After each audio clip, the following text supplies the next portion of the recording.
welcome to my channel. Thank you for clicking. In today's tutorial we are going to make a pencil or a bodycon dress with a tule sleeve.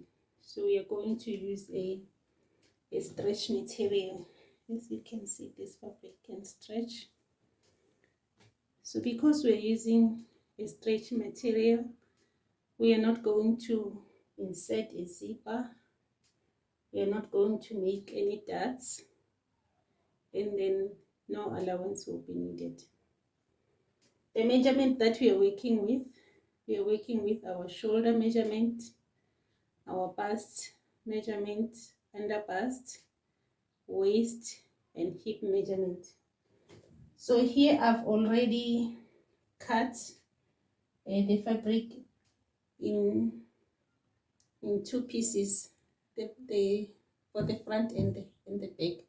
I will cut both of them at the same time. So I have used the highest measurement of the body, which is the hip measurement, to cut the fabric. So I'll be using a chalk to cut the fabric because I'm not going to use any pattern for this tutorial. So if you've got a fabric marker, you can use that. You will excuse my chalk, the material is too stretchy.